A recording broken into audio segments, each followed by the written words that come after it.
All right, let's talk about wheels. So wheels are probably the single biggest investment that you can make to improve your aerodynamic speed on a bike.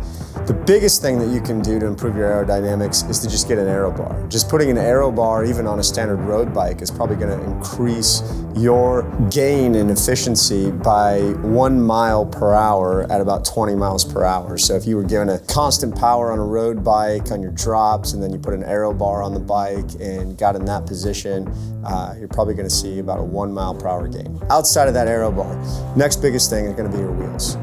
So what's the difference in wheels, right? We got small rims, wide rims, narrow rims, deep sections.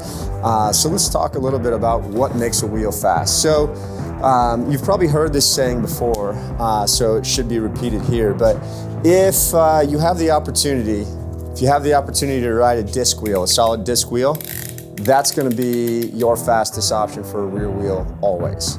Okay, you can't always run a disc wheel, so if you're at the Ironman World Championships in Hawaii, disc wheels are banned. But disc wheels are always your fastest option. But you're probably not going to roll around town on a disc wheel. I've done it several times, but it's not the most practical to ride on a daily basis.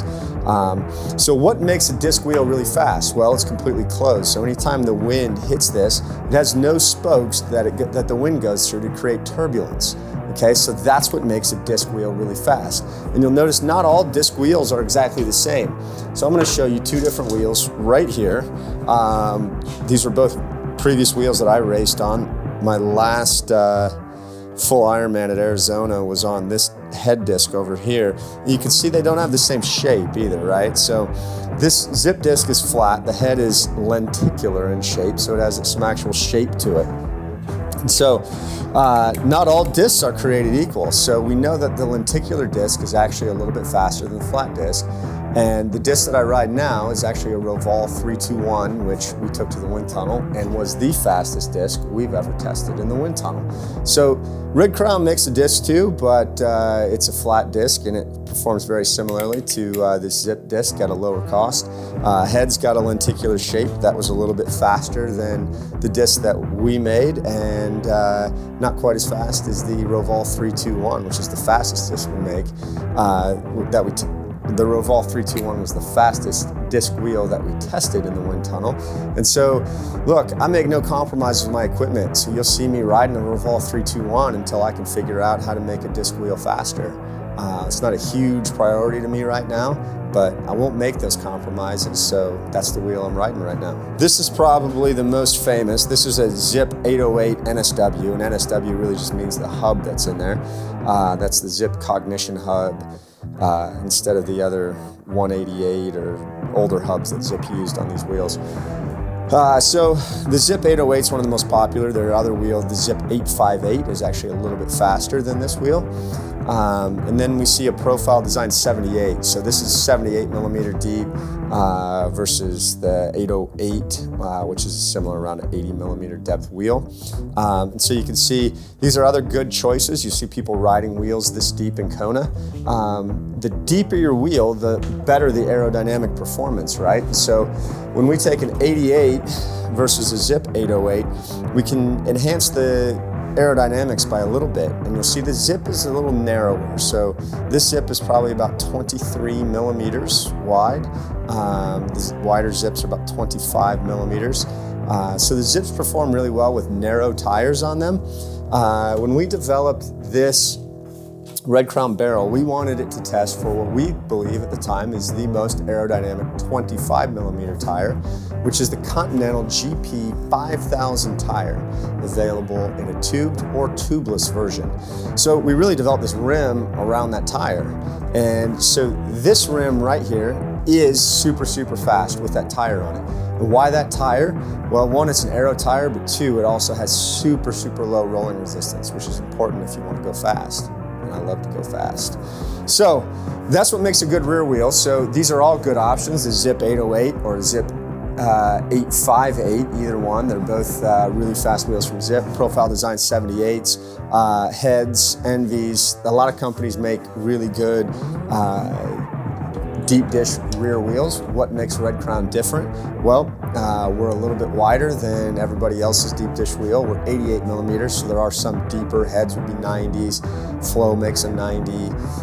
There are some deeper wheels by a couple millimeters, but not as wide and as deep, not in our combination. Definitely not as cool of a layup with this texturing pattern on here, so you get that benefit. You also get to choose your color of decals, hubs, spokes, and nipples. So that makes a really cool wheel. So we'll dig deeper into the rear wheel of the Red Crown, and I'm gonna have to pick up this one on the ground here so you can see it. So this is the rear wheel. You can see this has our house Red Crown hub in this, and this has a blue colored hub. This is our lowest cost option. We sell a set of these wheels for $1,800. So yes, you can buy a set of ours for less than you can buy a single 858 NSW. So what makes this house hub cool? Well, first and foremost, we have swappable hub bodies, so that's really cool. So this is 11-speed Shimano Hyperglide on here, but we can pull this hub body straight off with a couple of wrenches, and then we could swap on to either a Shimano Micro Spline or a SRAM XD or XDR hub body. So not all hubs have that ability to do that, but we wanted to make sure we're forward compatible with that. Let me show you real quick how we swap these things off. I'm just gonna grab a couple wrenches here. So I have one 17 millimeter wrench and one flat wrench, adjustable crescent wrench. So I'm just gonna stick one adjustable crescent wrench on one side. Gonna hold that still. I'm gonna stick my 17 on the flat end of this other side. We'll loosen that up a little bit. Now it's at the point I can pop this off with my hands. I'll make sure I don't spill this all over the place once I take it off. Boom, there we go. Now I can pull my axle straight out. So I can keep that axle, pull that hub body off, put another one right in there, and literally it's plug and play compatible. I can put in, upgrade my hub body just like that, which makes it nice. You don't have to get a new wheel. You don't have to redish your wheel. You can just pop this baby right back inside there. So if you take a look inside here, this hub's pretty simple. It uses an Enduro cartridge bearing stuck down in there in that hub body. And you can see there's another Enduro bearing. So that's the hub shell. This is the hub body. With the axle running straight through this. You can see there's a big hole in here. This is a 12 millimeter through axle, which obviously can be adapted as well. So I'll pull the axle all the way out so you can see what the axle looks like. It has a little dust seal for the bearing and the hub body. That's what that looks like. And literally, it's plug and play compatible. You just drop this back in there.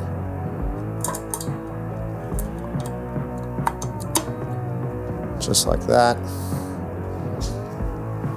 Gonna throw the axle back in there. And then I can tighten this back up.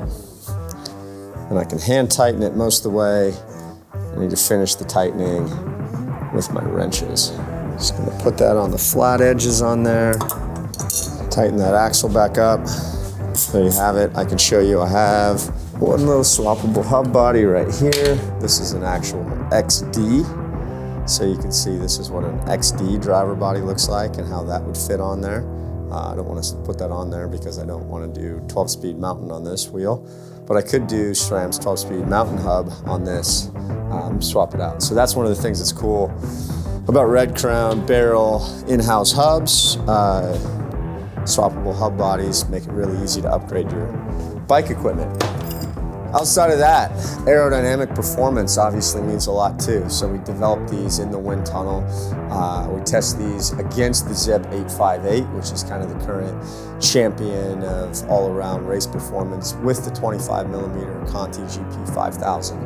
And so with that, across the full yaw sweep, the Red Crown barrel is actually a little bit faster wheel.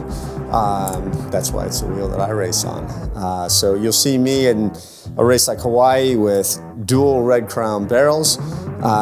If I'm racing regularly, you'll see me with the Red Crown barrel as my front wheel and a Roval 321 disc on the rear of my bike. I just want to go fast. Let's talk a little bit more about this Chris King hub. So that's the other really cool thing about this is we offer hubs from Chris King, and I'll show you some of these hubs right here. So we do hubs from Chris King. So you can see this gold Ano hub right here. This is our road house hub. So this is a Red Crown cycling hub. And yeah, you can swap the bearings out on this. So these have good steel ABEX ceramic or steel bearings in here. You can remove this hub body, pop the bearings out, put ceramic bearings in if you want. But they have nice bearings in them anyway. This is actually a Chris King ceramic. The best of the best. One of the disadvantages of the Chris King, it's not an easily swappable hub body, so it takes a little more work to do that, but it's really cool. i9 is another company that we work a lot with, White Industries out of California. Both of those companies make swappable hub bodies as well, so you can upgrade your bike, get cool colors, and super sick performance.